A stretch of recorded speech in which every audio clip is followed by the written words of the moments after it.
Good afternoon, and welcome to another adventure here on Southern Sense. I'm your hostess with the least mostest, Annie, the Radio Chick-A-Dee, along with my co-host, the coolest, Curtis C.S. Bennett. Good afternoon, Curtis.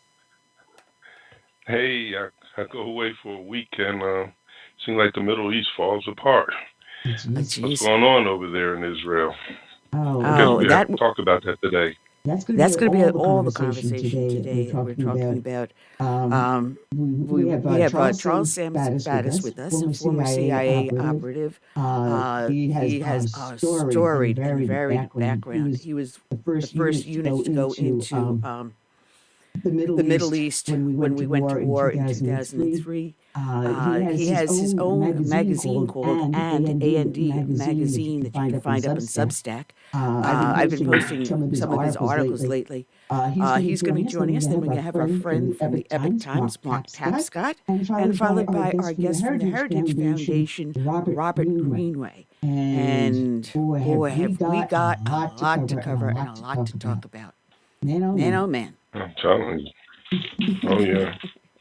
I want to welcome everyone. I would normally mention my homepage, Southern Sense, we just put a dash in the middle, but right now our homepage is down. I'm fully aware of it. It took about a week for them to move the domain name from GoDaddy over to WordPress. So now I have to rebuild the whole page, and I will endeavor to do that this week and get it back up and running. So those that want to try to see us on our homepage, you're not going to be able to pull it up because it is actually down. But we will get it running as fast as we can. But anyway, if you want to listen to us, you know we're up on iHeart. We're also on Amazon Music, Stitcher, Spreaker, YouTube, Facebook. That's up. Okay, we have not gotten banned from Facebook yet.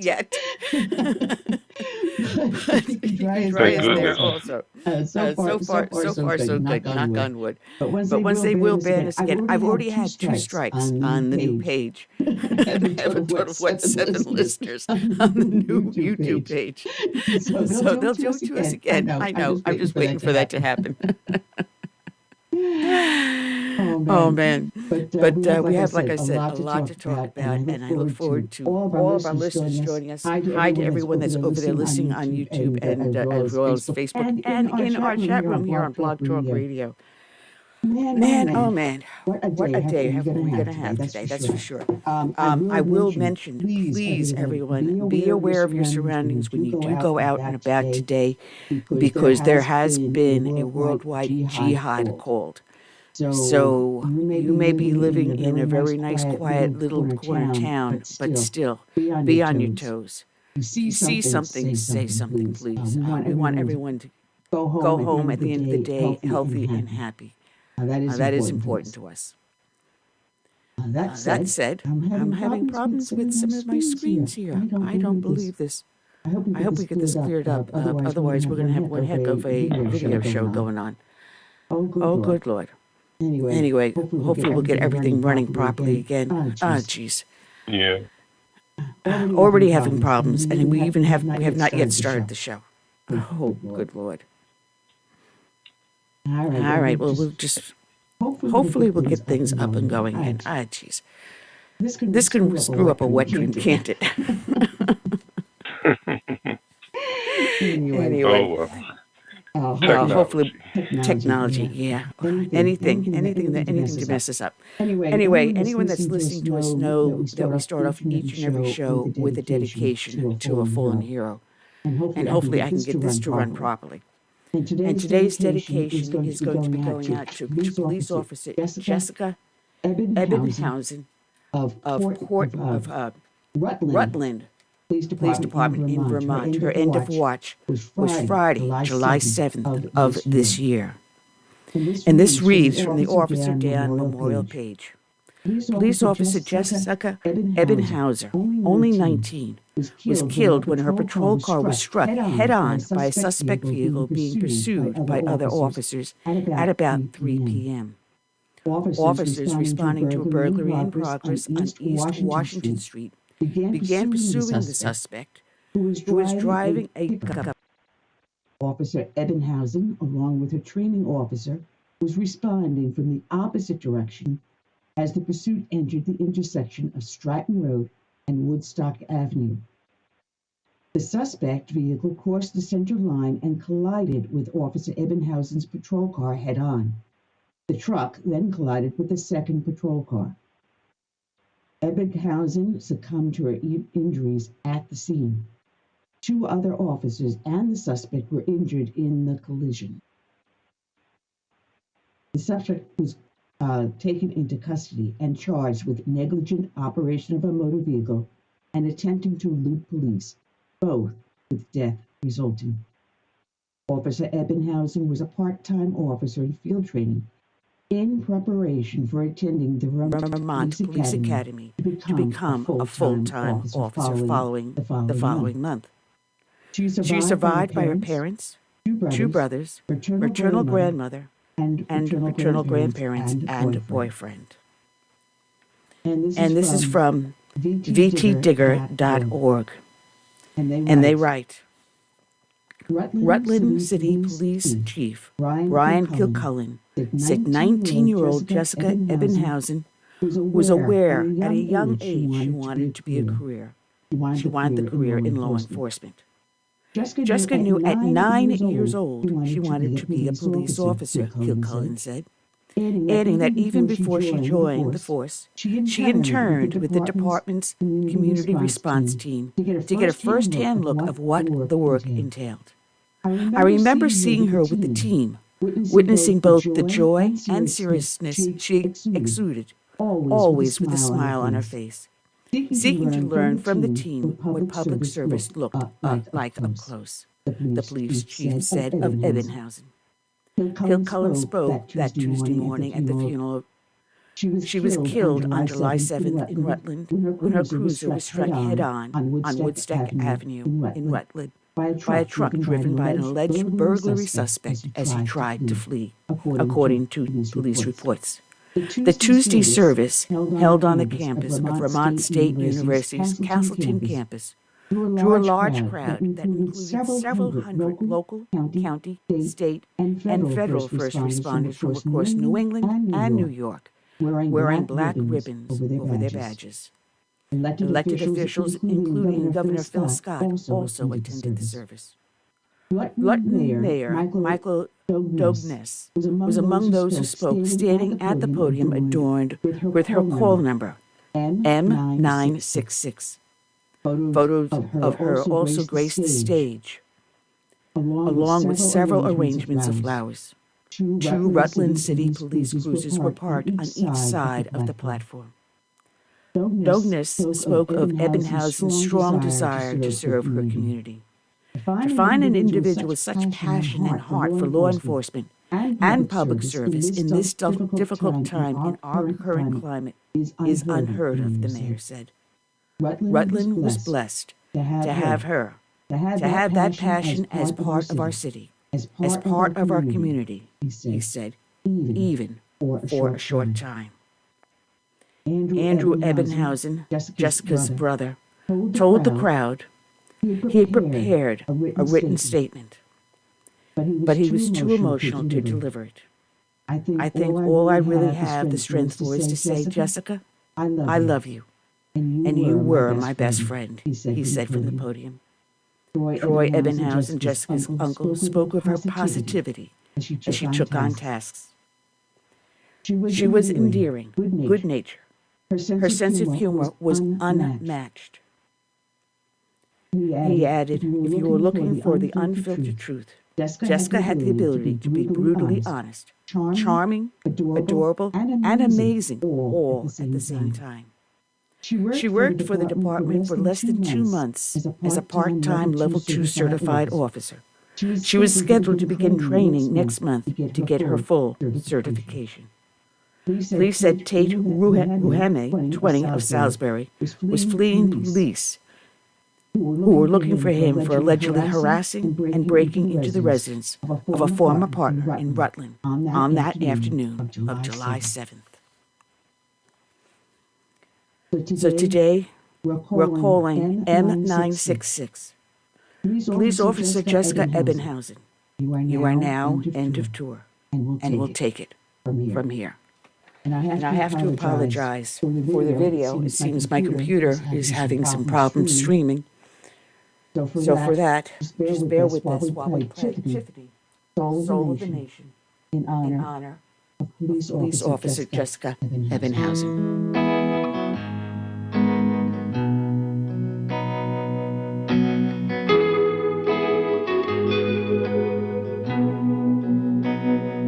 Let it be said, when we finish this race, we kept them free, we led with grace. Let it be seen, from sea to shining sea, beautiful America, living our legacy. Oh, father, mother, sister, brother, oh.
right, and we're back, and we're having video problems. I have to apologize, but I think my computer is completely going into a complete meltdown.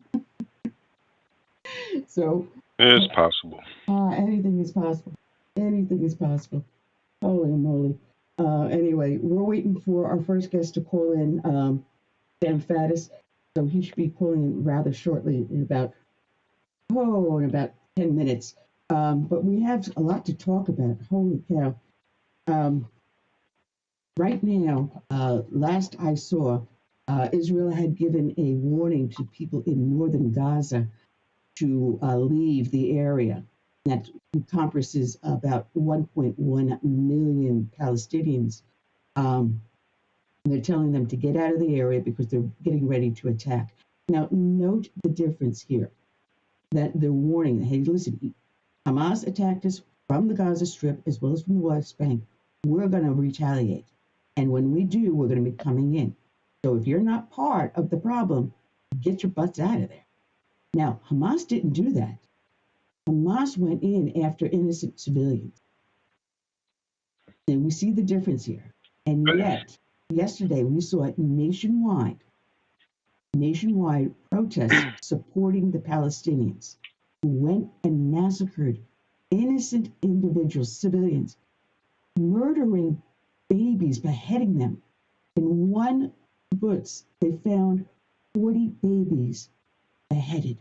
They found families burned alive. They found horrendous atrocities. Women brutally raped, beaten, and then dragged through the streets and killed. Soldiers, their naked bodies dragged through the streets. That's not a war. That's not war. That's a massacre. That's an invasion of barbarians. Nothing else to call them that. Yep, barbarianism.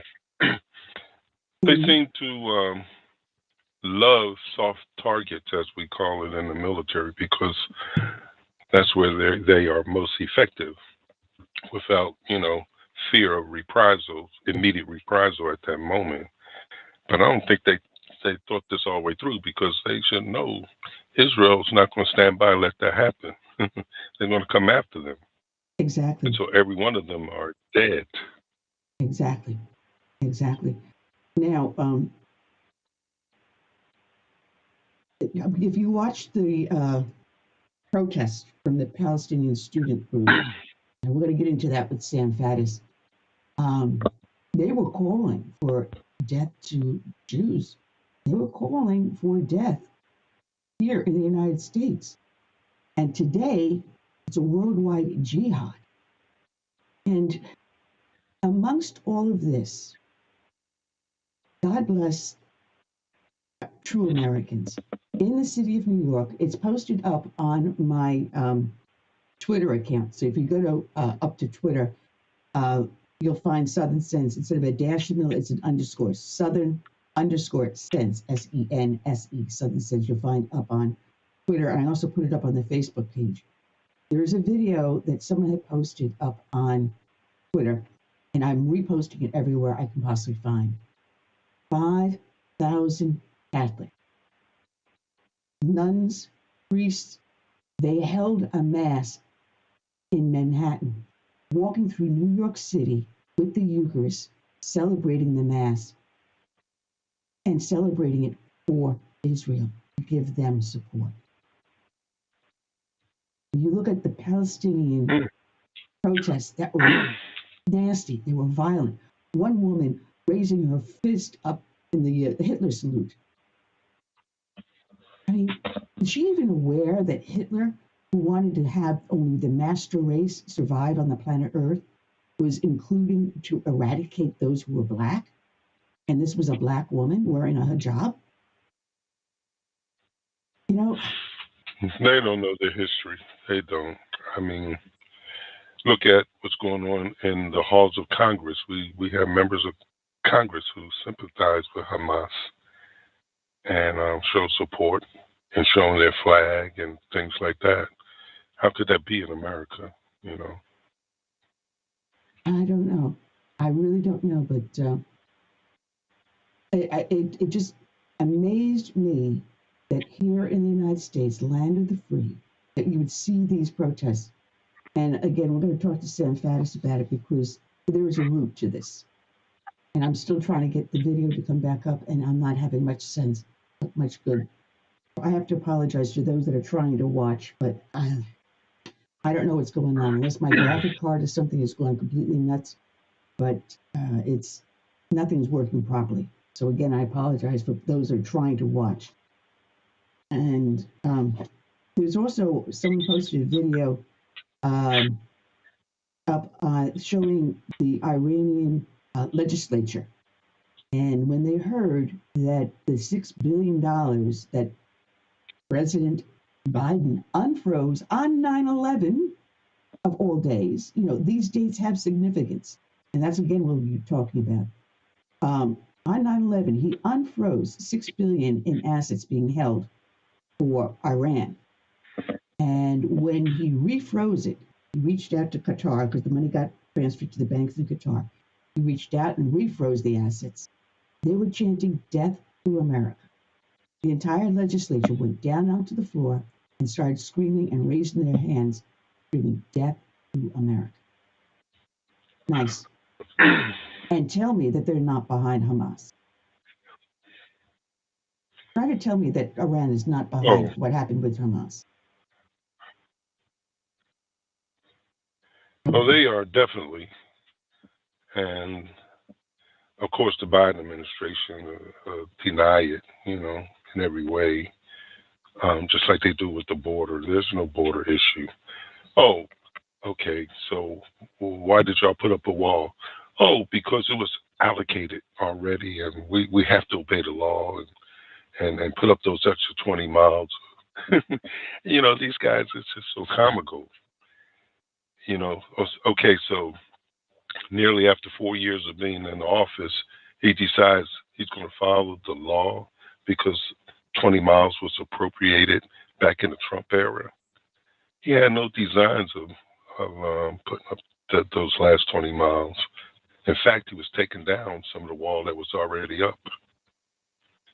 But that's just the way they do in D.C., Spin City. Mm-hmm. Absolutely.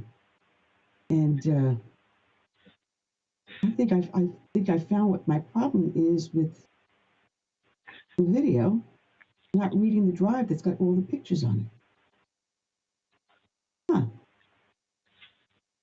It is not reading the drive. That is what seems to be my problem. I think my driveway just went bad. Huh. These things do happen. Well, hopefully I can get this back up then, if that's what it is.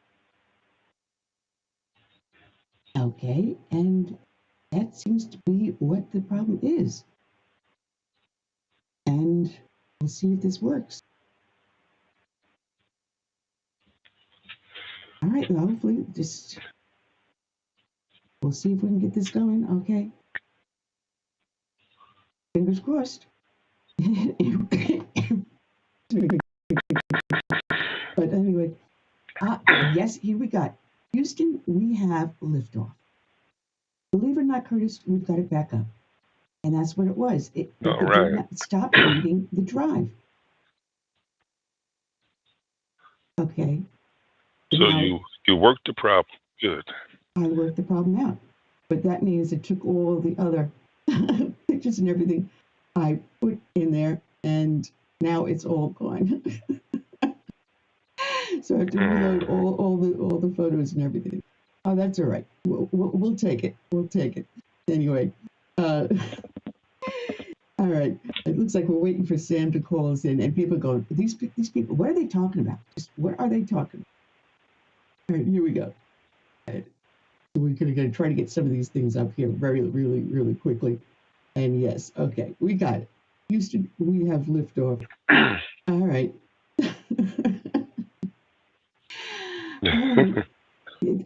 This is live, folks. You really can't make this stuff up. Yeah. So what do you think of the fact that even though they keep charging Trump with things that they pretty much make up or exaggerate, the guy still leads. I mean, he leads on the Republican side, and now I hear he's leading Biden, which I never thought he ever was behind, ever, even in the last election.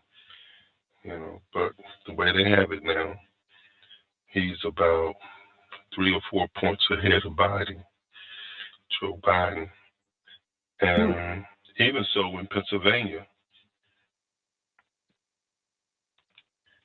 Well, I'm not going to say anything until we see the election results in at that point. So when the election is over and the ballots are all honestly counted,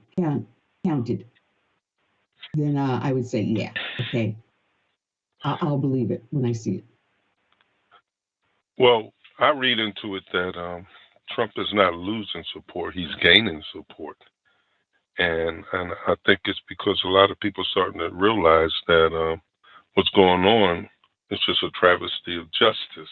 It's a persecution, and again, Americans they tend to love the underdog anyway. And right now, he's an underdog. They're throwing everything they can at this guy, but he seems like what was that guy up there in New York, the Teflon Don? Everything they throw at him, Trump just brush it off, and says what he want to say, gag order or not. Mm-hmm. Absolutely. It's amazing. Yes, okay, looks like we got a guest. Okay, it is possible. All right. I want to welcome onto the show. If you can unmute him while I try to finish this up here, Curtis. Be kind enough to bring Sam on. Okay. I appreciate that. And here we go. Just trying to get a couple of things set up for him.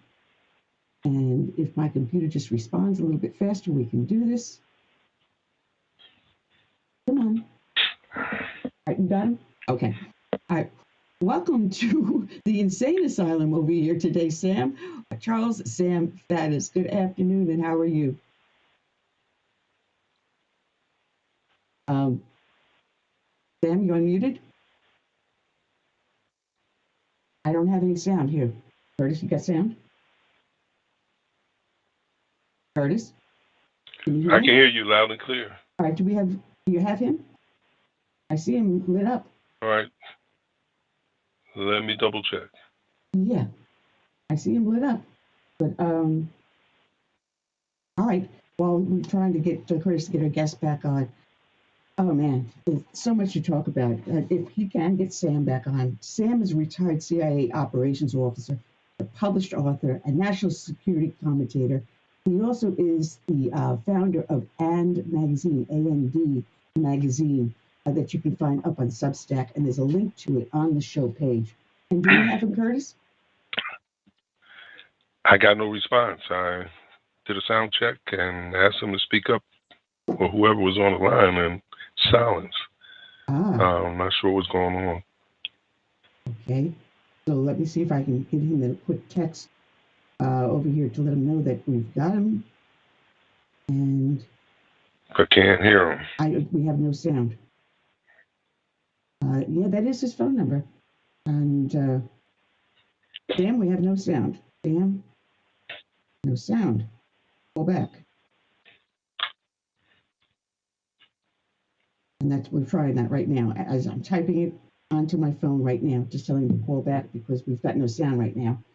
So let's wait for him to call back in. Anyway, now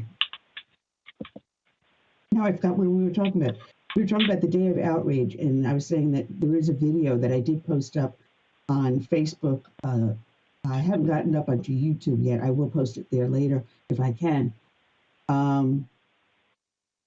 He just said he could hear us, but he will call back again. So Curtis, keep an eye out for him. And this might be him.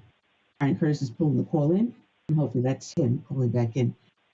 And hopefully we've got ourselves Gil here. Nope. Okay. All right. Hopefully we have you, Sam. Have we got you back? I still have no sound from him. Sam, there's something wrong with your phone. You're not coming through. Oh, what a bummer. This is a complete bummer. I cannot get any sound whatsoever. But it looks like we may have one of our other guests calling in early, Mark Tascott. And Sam, I don't know what's going on with your phone, your system. If there's another phone you can use to try to call in, try that. All right, folks, this is live radio. This is live video. You never know what's going to happen. First, my drive goes bad, so I didn't have any video output to put up there. It was like people are looking at me like, what? I'm sorry, what's going on here? So obviously my drive started going bad. I'm going to have to get the whole system over to the computer repair, get that done. Meanwhile, we have Sam Faddis trying to call in, and he's having a problem with his phone. And it looks like Curtis has our other guest, Mark Tascott, coming in on the phone, and hopefully we can bring him in. And Curtis dropped off. Mark dropped off. Curtis, what's going on out there? Yeah, Mark said he was supposed to be at 3 o'clock. Yeah, Sam was supposed to be at 1:15, and Sam called in late. But is Mark back? All right, we got Sam back. Holy cow. Now, Sam, are you here with us? Hello, hallelujah. All right. Hello. Yeah, we're having one of those days today. You know, my computer started crapping out, and I lost all of my graphics and everything. So all the people were seeing was just my face and a blank screen behind me. Now we got you back on. We had no audio for you. We had no. Meanwhile, Mark Tascott was calling at the same time. Who's on first? I feel like I'm in the middle of an Abbott and Costello comedy routine. Anyway, I hear you. Yeah. Well, we're starting to talk about what's going on in Israel with Hamas and the attacks over there, and yesterday's day of outrage, which was in itself an outrage. And today, I don't know if you caught, someone had posted up on Twitter a video, Catholics, 5,000 of them marching in unison, celebrating a mass down the streets of Manhattan in honor of Israel. And you take that, and it just brought tears to my eyes. And my mom's Italian, Roman Catholic, and I played the video for her, and she started crying. You put that in contrast to the protests and whatever you want to call them that we saw yesterday. And what really struck me, Binghamton, New York, and anyone that knows upstate New York in the Binghamton area, there is a heavy, heavy, heavy concentration of conservative Jews, Orthodox Jews, up in Binghamton area. On that campus, the vast majority of the population would be Jewish people. And here they have the Palestinian protests through the university. I mean, we're not even thinking about Harvard and 34 student organizations that condemned Israel because Hamas attacked Israel. But they condemn the victim and not people that perpetrate the crime. Can we make any sense out of this at all, Sam? Well, I mean, look, I don't know what to say. Hamas is pure evil, right? There's no question here. I mean, these are folks who rape, pillage, burn, mutilate, torture, all in the name of God, and says something very bad about what has happened with our educational system, that you have people standing up and celebrating mass murder and abuse. There's no moral equivalency here. This is black and white, and it's really twisted to think that you have so many, particularly American young people on college campuses, who want to celebrate these guys. I get a particular kick, and obviously I'm being sarcastic, about watching video of gay and transgender folks with banners saying their solidarity with Hamas. And I think, these guys that you're celebrating would murder you on sight, throw you from a building, burn you alive. and you're so lost in space that you don't understand that. Yeah, that blows my mind.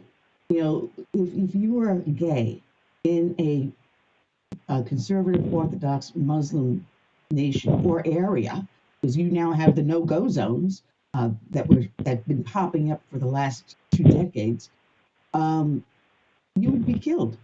You would not be alive. You would not be allowed to exist. You're less than dirt underneath the heel of their shoe.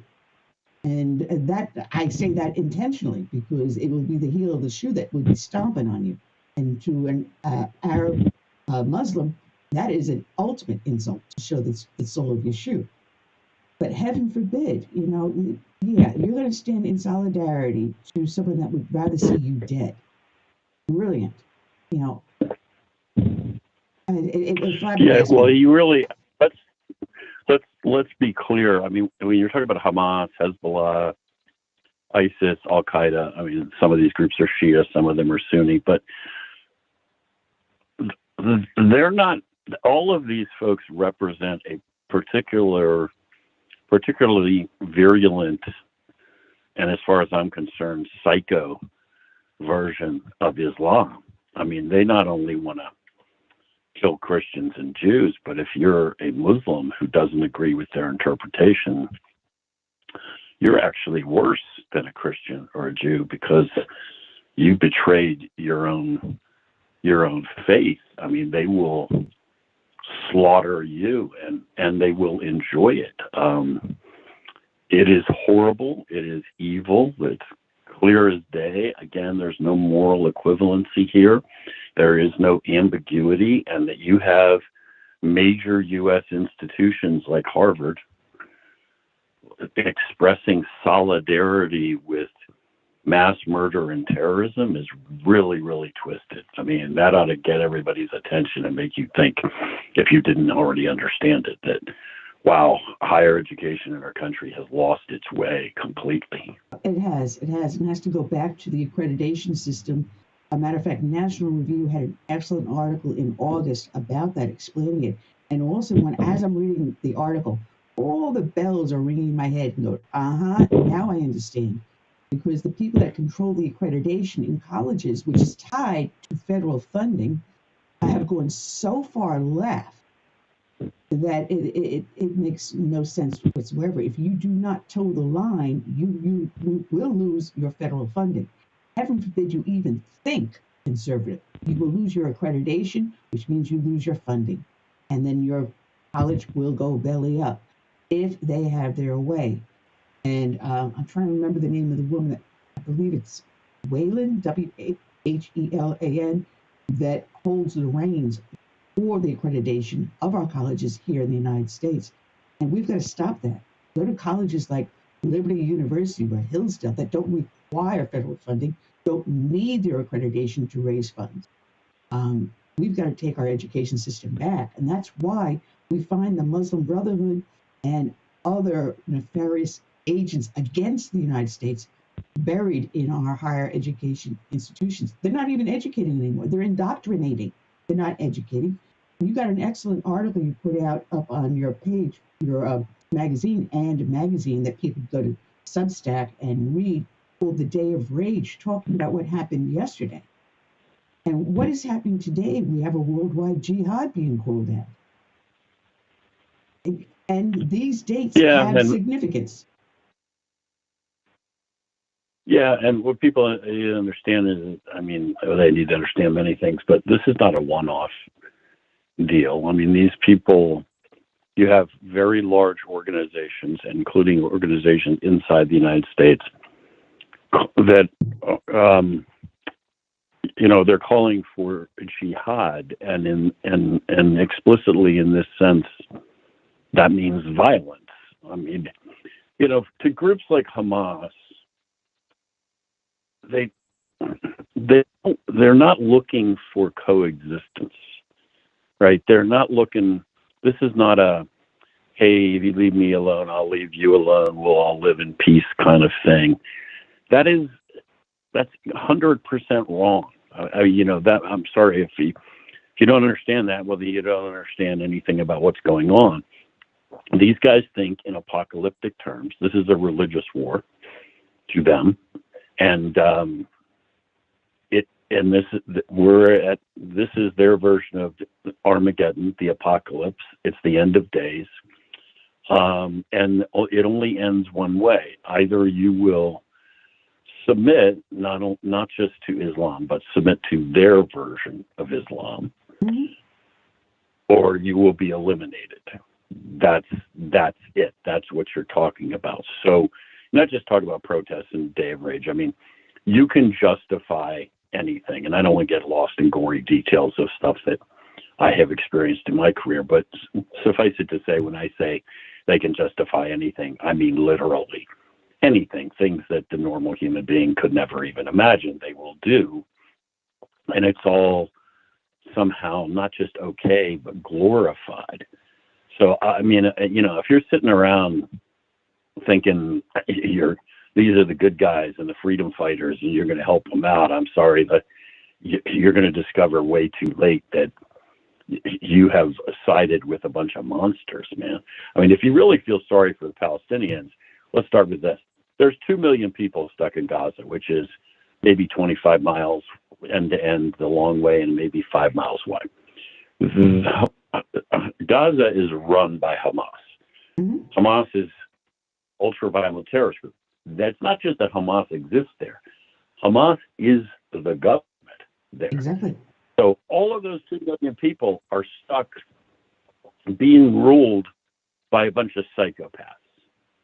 And there's probably a whole bunch of those people there who would really rather not be ruled by psychopaths and would really like to not have a terrorist group in charge. But instead of trying to do something about that, we're now glorifying Hamas. I mean, the big symbol now that everybody's splashing around for these rallies that are happening is a logo with a picture of a Palestinian paraglider, gliding in and that image is a direct reference to the guys that glided in at the beginning of this most recent attack to the music festival, where there were a bunch of young people dancing and basically having a peace rally, a peace, love, and brotherhood rally, who got killed by a bunch of guys with AK-47s that just began to murder them and slaughter them after they had glided in. So think about that. That's your logo for your rally, is glorifying mass murderers who shot down young people dancing. That's what you think is cool now. Well, now, your counterintelligence, you did clandestine work. So something like this does not spontaneously and organically just happen. This took a lot of planning, a lot of time, because the attacks were on multiple fronts, by land, by crossing the border, by air. And it came in certain waves. And it came in not in just one specific location, it came in multiple fronts. So this took a long time. Well, I'm hearing it took as much as 2 years. And it needed money to back it.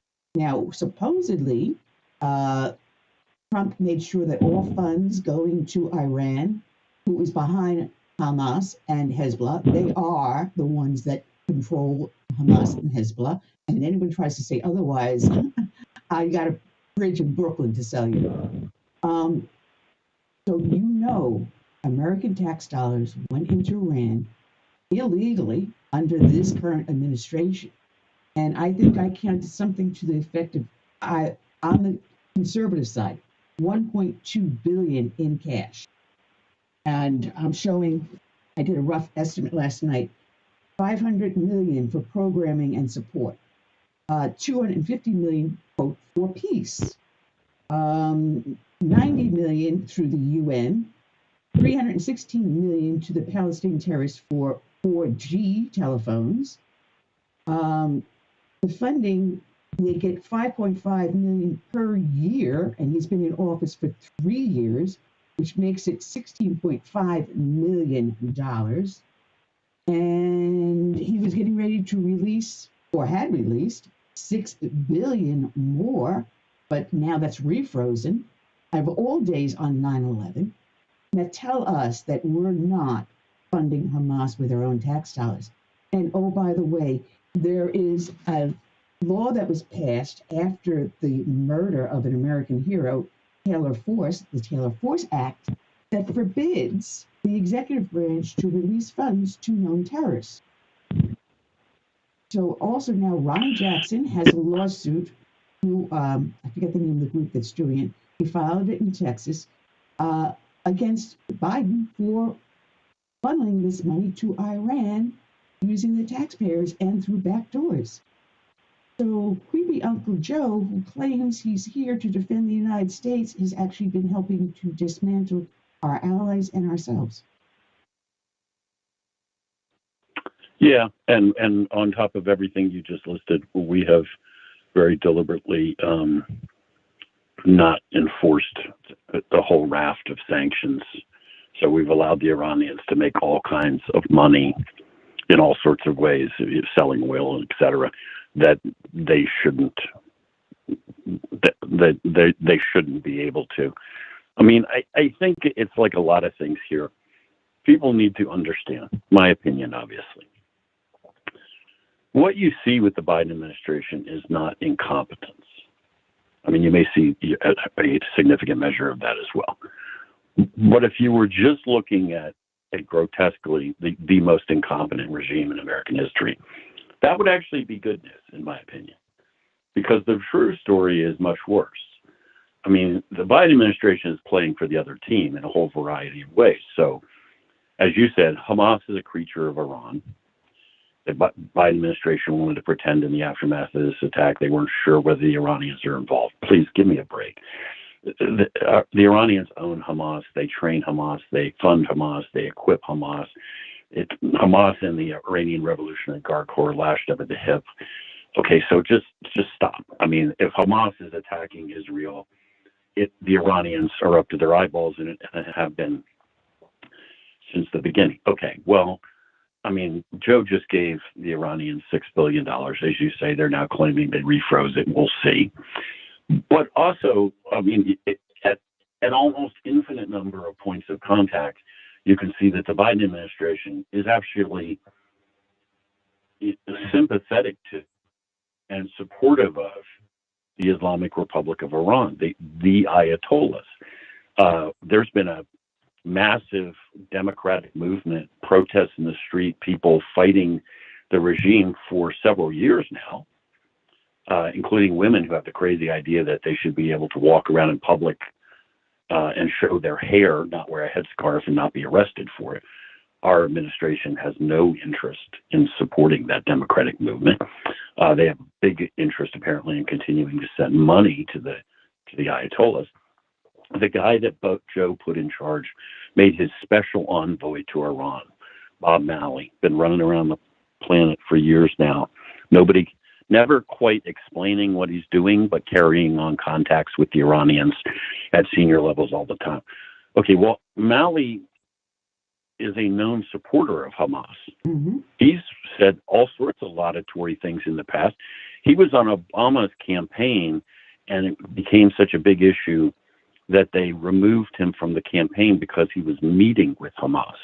Now, actually, the real story is they technically removed him from the campaign, but he continued back channel on behalf of Obama to talk to Hamas. But anyway, so this is a guy, the man you put in charge of your contact with Iran, a known Hamas supporter, and he just had his security clearance suspended, 6 months ago now, mm-hmm. because this department says he's mishandling classified information. So apparently, as far as I understand, Malley, our senior guy for our point of contact with Iran, has been passing classified American intelligence to the Iranians. And he's only one of several folks. So again, it's like, okay, it's not just Joe's doing a terrible job of managing this. Joe is pursuing, and company, obviously it's not just the dementia guy, but they are pursuing a very calculated policy, which is pro-Iran, pro-Hamas, pro-Hezbollah. our government is on the wrong side of this. Like we're actually helping the guys that went across the border and killed, I don't know what's the current figure, 1,200 Israelis, something like that. And counting. That's thick reality. Mm-hmm. And how can something so massive like this go under the radar? It can't. And as I understand, Egypt had warned Israel that something was going on, but it never made it up the food chain. Like I said, you don't plan something like this for 2 years and not know about it. Yeah, well, look, I mean, having had a lot of experience with the Israelis and in this particular area, as I said before, Gaza is all of 5 miles wide and 25 miles long. 2 million people packed in. It's a giant permanent refugee camp. It shares, obviously, a border with Egypt and a very lengthy border with Israel, and basically it's walled in between the two countries. Okay, so Shin Bet, which is the Israeli Internal Service, has the charter for collecting intelligence in Gaza and on the West Bank. In my experience, you can't sneeze in Gaza without Shin Bet knowing about it.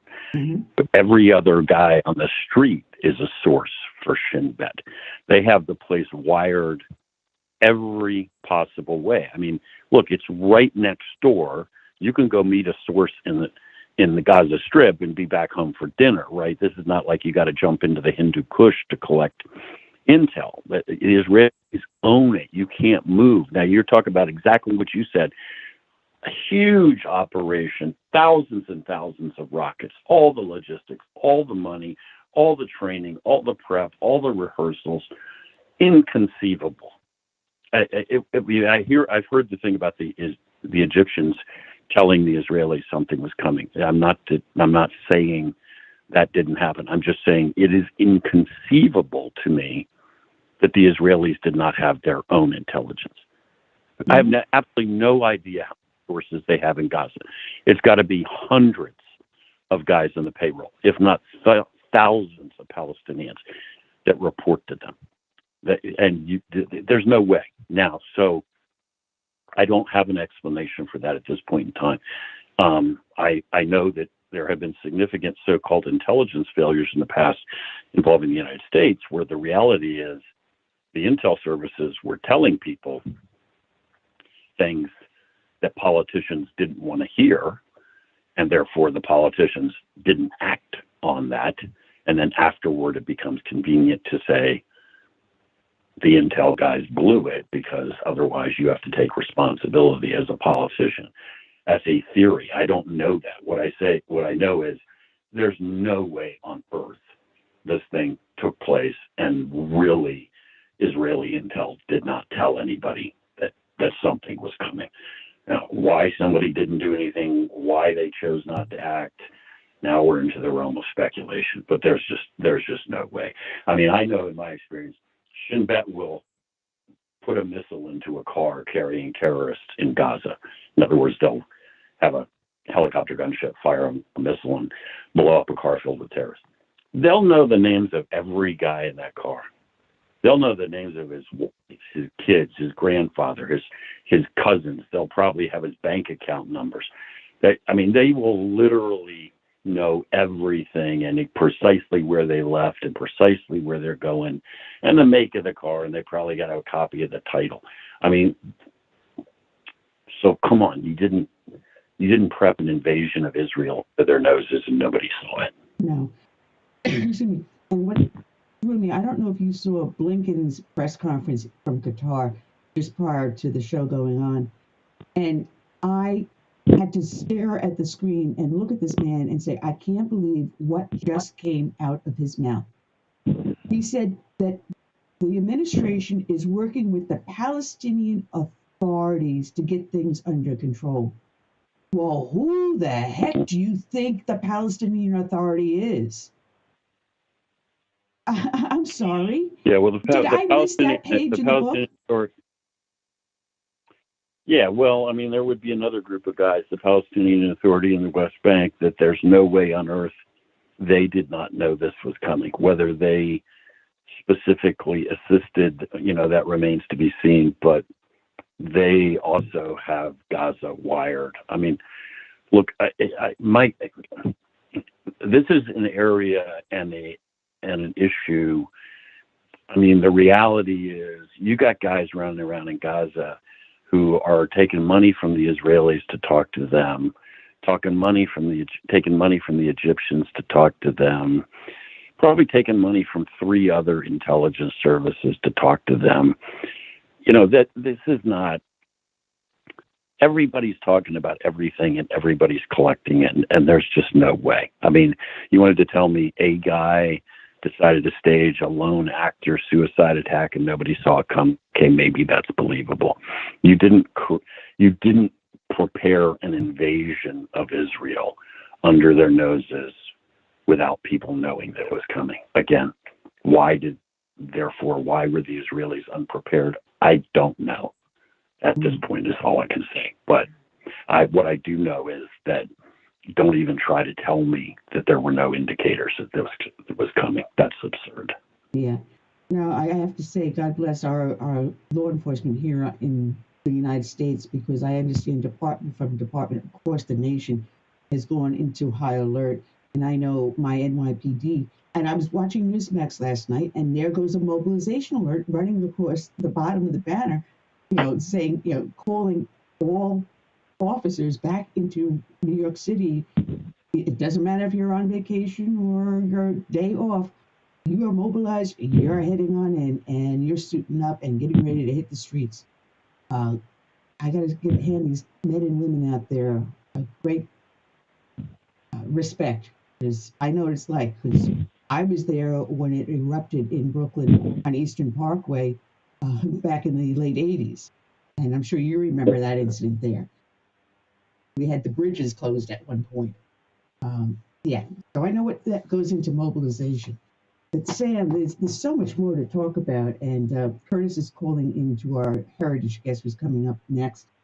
There's so much intelligence that goes on in delving into this, and what this administration has done to facilitate this attack. Because I talked about just the dollars that were released that came through taxpayers, but they also released sanctions that allowed them access to other assets, such as a massive gas refinery.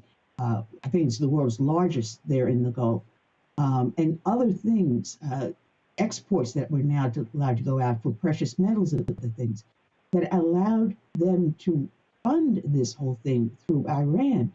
And all of a sudden, everyone's kind of like a little mum about this.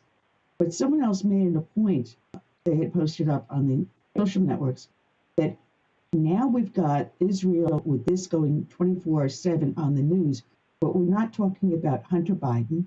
We're not talking about the impeachment of creepy Uncle Joe. We're not talking about the economy. We're not talking about a whole lot of other issues that were on the front burner. Everything's shoved aside. And now we have a House in turmoil with no speaker.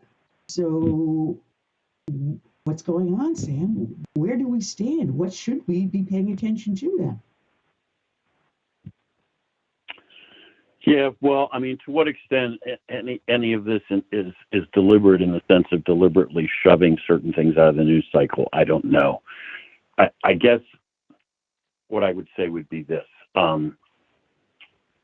Obviously, the folks that support Joe Biden have wanted to just, they have fed us a completely alternate form of reality, covered up giant stories like Hunter Biden's laptop and Biden's taking millions of dollars from the Chinese Communist Party. They have fed us complete lies, about Russian collusion with Trump and so forth. And you've got the media and lots of big tech interests involved here. And they've just tried really hard to bury the magnitude of the problems of, I've talked a little bit about Joe and his collusion, as far as I'm concerned, with the Iranian Ayatollahs. We could talk about China, but it's kind of like the bill is coming due here. Like you could, that's fine. You can refuse to cover stories and you can make up fake stories. But out in the real world, the consequences of the Biden administration's policies are still, I mean, it's still happening, right? You try to prevent the American people from knowing about it, but the fact that you've been handing zillions of dollars to the Iranians and letting them get away with murder turns out, eventually causes real world consequences you can't ignore. And unfortunately, I think that we're at that point with everything else. I mean, Well, Sam, if tomorrow the Chinese blockade, if they blockade tomorrow, I won't be surprised. Right now, why am I getting? My own voice back? I have a computer crazy. Crazy computers. Hang on a second. I have a funny feeling. I have a funny feeling. Nope, that didn't work. Sam, I'm having a day. Through hell. I see. Am I still here? Can you hear me? I hear you, but I'm getting myself back in my headset. Oh, jeez, that's annoying. But I do believe we also have Robert Greenway with us. Are you hearing two voices from me? Are you hearing two voices from me, or just one? I just hear one, Annie. I'm just going to no reverb. I'm just going to bear with it. I'm going to need scotch when I'm done with this. I'm going to need scotch when I'm done with this one. That's for sure. Do we have Robert Greenway with us? Yes, we do. Yes, ma'am. All right. I apologize for all the technical difficulties, but I've got a computer from hell today. Not a problem. All right, we got Sam Faddis. With us, former CIA operative, also counterterrorism, and I should say also the Assistant Attorney General for the state of Washington and the publisher of *And* magazine with us also. So I want to introduce Robert Greenway from Heritage Foundation. Oh God, I can't take this. Oh God, I can't take this. Hearing my own voice, I hate my voice. Oh man. Now, we were talking about what's going on with Israel and Hamas, and you had some excellent articles and stuff up on the Daily Signal through the Heritage Foundation. And one of the things I picked up was for the day of protest yesterday. And why is this all happening at this time? Robert, what is your take on why it occurred on Saturday, where it coincided with certain Jewish holidays? And I'm trying to think of the question. I'm trying to think of the question as I'm listening to my own voice. It's driving me crazy. And what's your input on this? I apologize for sounding like I'm nuts. No problem. So the timing was not accidental. It was one day after the 50th anniversary of the Yom Kippur War from 1973, and it took place on a high holy day for the Jewish people, Simchat Torah, which is when they complete the annual cycle of reading through what for Christians would be the Old Testament, but for the Torah, and then begin again. And so it was not accidental that they found the intersection between these two events, as terrorists are often wont to do. And as a result, as we all know, they caught Israel and the United States by surprise in so doing. That is true. That is true. They have also called for that day of resistance yesterday. And then today was supposed to be the initiation of a worldwide jihad. And there was a reason why they did that yesterday and today also, right? Well, that's right. So Hamas, the organization that conducted the abomination against the Israeli people and also against the United States and several other countries whose citizens were killed and are held hostage now, called officially as an organization for a day for the Muslim community across the world and the region to join the resistance movement and demonstrations and protests, and also a very thinly veiled call to violence. And to join the movement as they, in their view, defend the mosque at Al-Aqsa in Jerusalem, which is not under threat. And they called for it on their holy day, on Friday, and it is not unusual for Friday sermons in mosques and madrasas across many parts of the Muslim world. Unfortunately, to incite violence, and many followers, unfortunately, will then pour out onto the streets and join that call to resistance. Well, there's an excellent article that up on Heritage where you did an interview with Mark Agani explaining who's funding Hamas, and I was talking to Sam about that. And as I said, Sam's got a background somewhat similar to you with knowing what's going on in the Middle East and Asia. And this administration has basically violated the Taylor Force Act that should have prevented funding from going to terrorists. But we've actually funded this attack. That is correct. Unfortunately, we have. The Biden administration from day one in 2021 made a conscious policy choice to reverse the policies we enacted during the Trump administration. We directly funded Hamas and the Palestinian Authority directly and indirectly through aid programs, including those run by the United Nations. And they internally debated, and we now know because the records were made public, that they knew that there was a terrorism risk. And that's within the State Department. I'm confident that if we were able to see the deliberations in the intelligence community, because I know what they would have said, it would have been far more explicit. But more to the point, Hamas is a wholly owned subsidiary of the Islamic Republic of Iran. They are one of many franchises, one of many terrorists equip and establish and command and control. And in my mind, there's no question but that they had explicit direction to conduct these attacks. And we have been funding, the U.S. and the Biden administration has been funding the government in Tehran to the tune of about $80 billion since 2021, most of which is through non-interference, non-enforcement of oil export sanctions, chiefly to China. But that's not the only source of funding. We've also approved the sale of electricity to Iraq, which Iraq doesn't need. And this administration allowed them to pay for that in cash. That's about $10 billion on top of it. And then we have the $6 billion ransom payment, which is now notoriously sitting in Qatar. Well, we have been funding our own demise of our allies, but at the same time, we're leaving ourselves wide open for attack from within. As a matter of fact, Sam Faddis had a great article up on his Substack page for And Magazine, questioning how we are destroying ourselves with a porous border.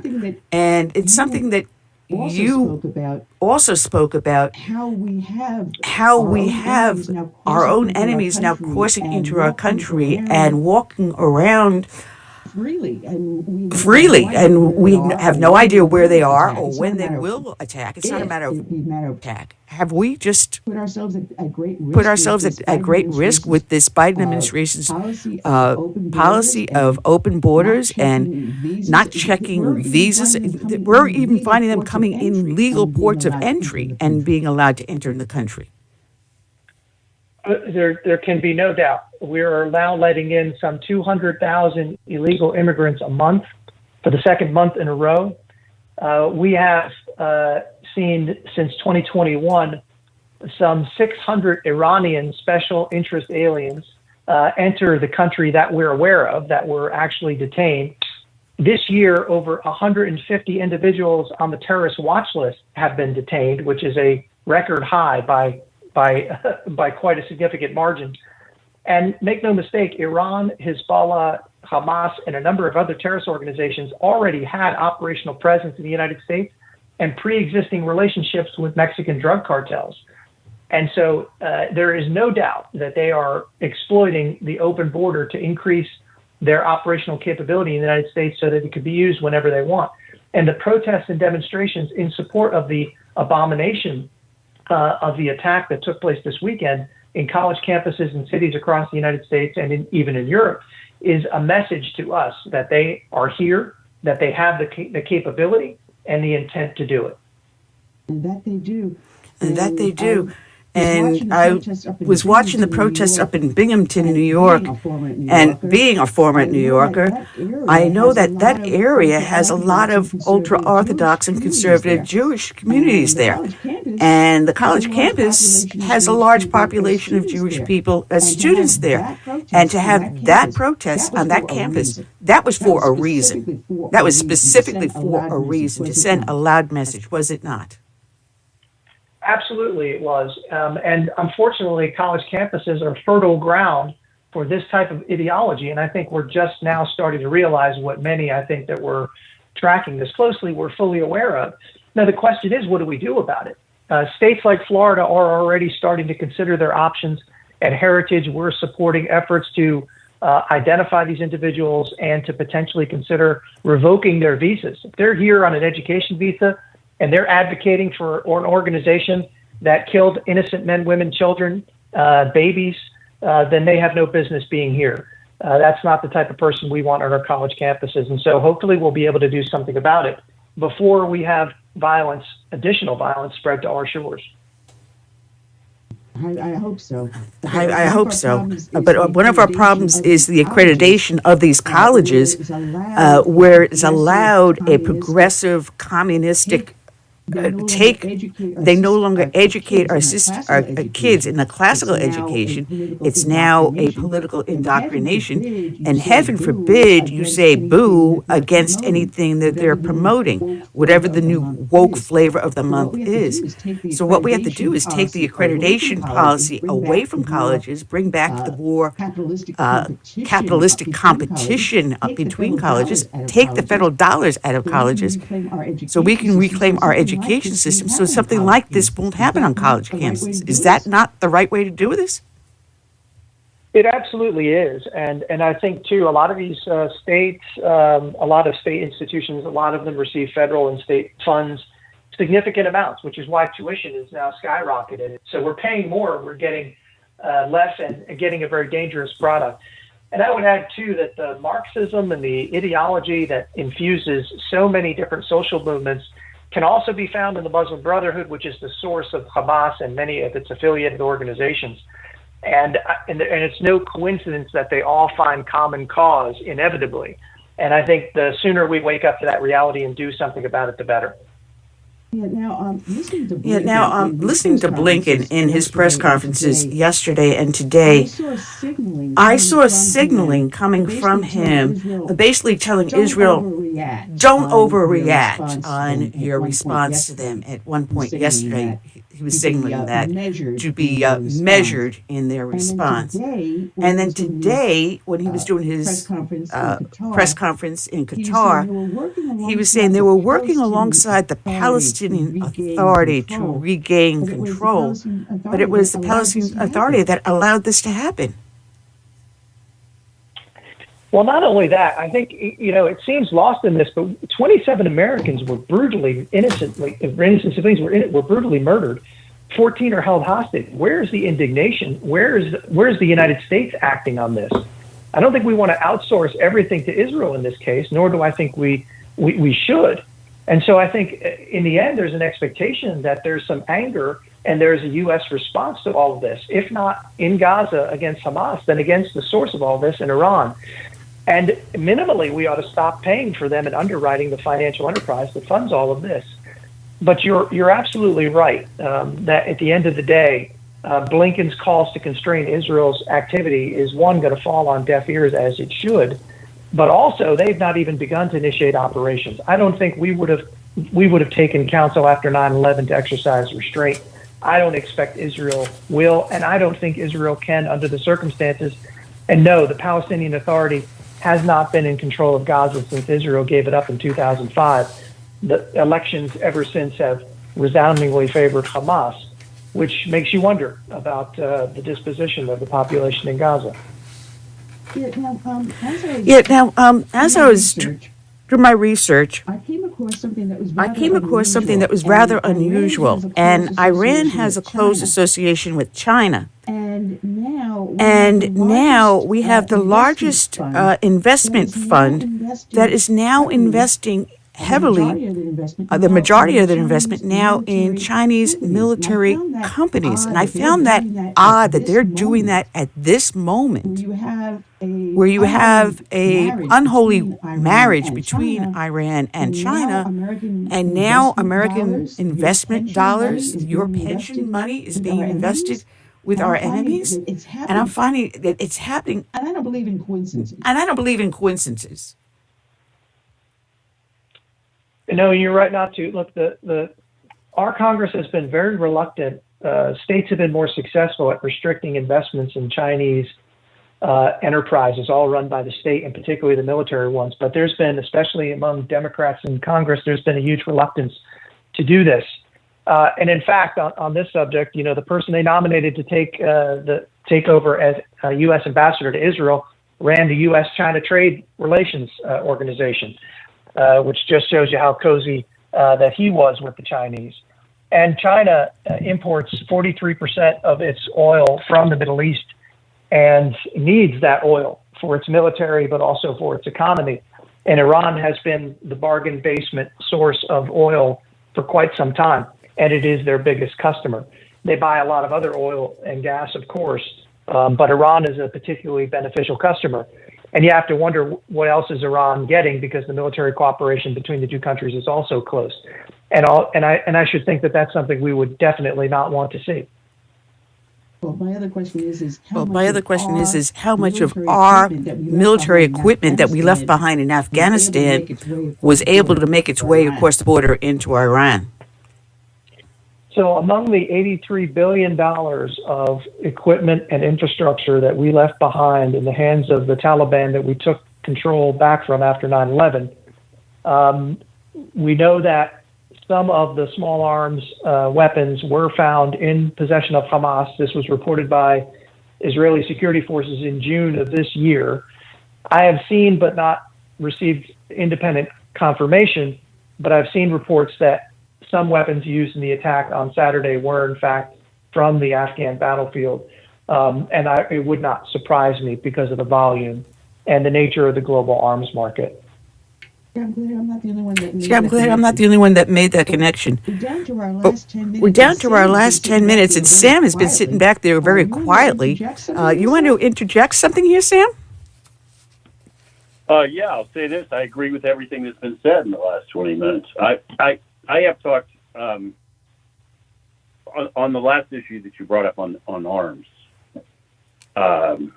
which of course is unconscionable. I mean, we were talking earlier about the Biden administration and the deliberate policy that's pursued. You can make a case that somehow or another we were hurriedly ejected from Afghanistan and didn't see it coming. That would raise about a million other questions, but let's just assume that was true. We have made a conscious decision every moment since we left Afghanistan to allow the Taliban to retain those weapons, because obviously they're stockpiled at locations where we left them. We know where we are. We could have destroyed them with impunity at any point. And they began to move in a whole variety of directions, including to the Iranians, almost immediately. I mean, the Iranians had people in Iran very, very quickly looking at the gear and deciding what they wanted. So we've seen this in Pakistan, and the stuff has gone everywhere. So yes, of course, Hamas has it, Hezbollah has it, Iran has sent it everywhere, and that tells you that you now have dead Americans in Israel, who some of them were probably killed with weapons that we paid for, an American taxpayer sent to Afghanistan. It is a shame. And it lies directly at the feet of this administration. Yeah. Yeah, and again, I mean, as I was saying earlier, if you can somehow look at everything that has transpired since Biden sat down the Oval Office and conclude that all you are looking at is the most incompetent regime, presidency in American history, if you can do that, well, you're doing better than I can, because I don't think that's possible. You couldn't magically just make at every juncture, a decision that is to the detriment of the United States by virtue of being incompetent. I mean, this is deliberate. We have folks in positions of power who are playing for the other team. As we've talked about, both of us, just look at everything we've done with the Iranians. Look at the people like Bob Malley that we've put in positions of responsibility to deal with them. We have folks in positions of power who think Hamas is a bunch of pretty cool guys, and that the Ayatollahs are just fine, and that's the reality. And now we're paying the bill for that. Yeah, we're paying our bill. We're paying our bill because we have people that are more concerned about power in their own pockets than protecting the people of these United States. Robert, Robert, we're getting ready to close up. So I'll give you the next minute for a closing statement. Sure, and appreciate it. And I would only echo Sam's comments completely. Look, we're at a time of choosing. The next couple of days and weeks are going to be critical in this. The goal here is to prevent escalation, to manage the conflict, to allow Israel to focus on Hamas and Gaza.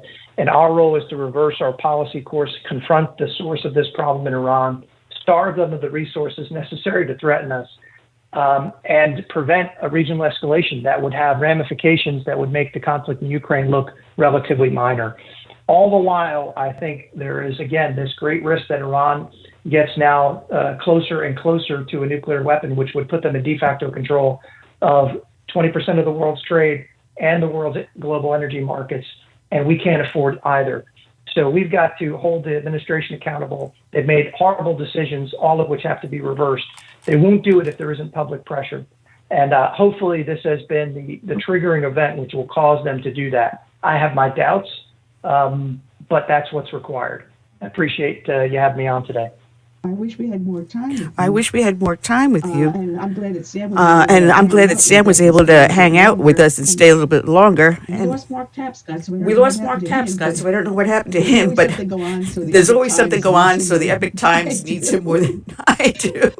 But I want to thank both of you, Robert and Charles, for staying with us. It's been a blast, and I hope people learned something from today, and they speak to their elected officials to help us regain our national security and confidence once again in America.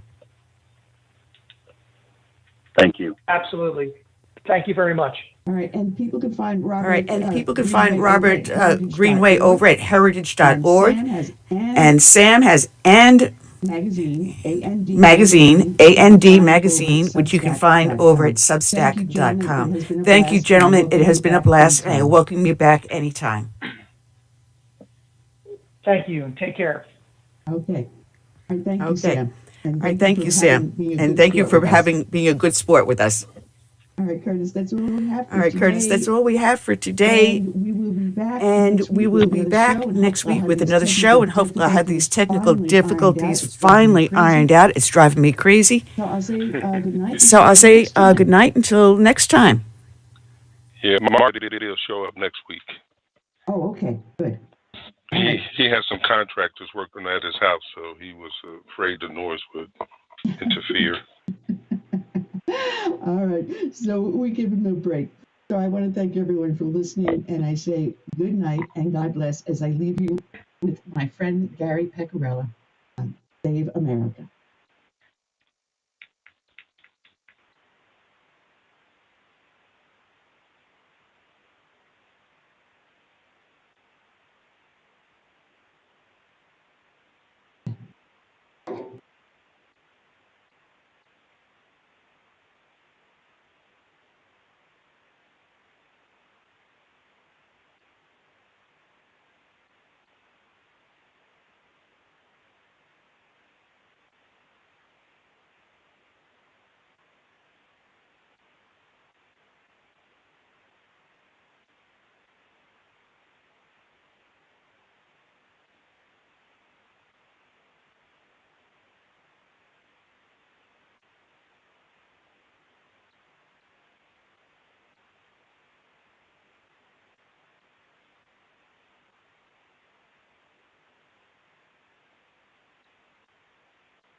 90 seconds.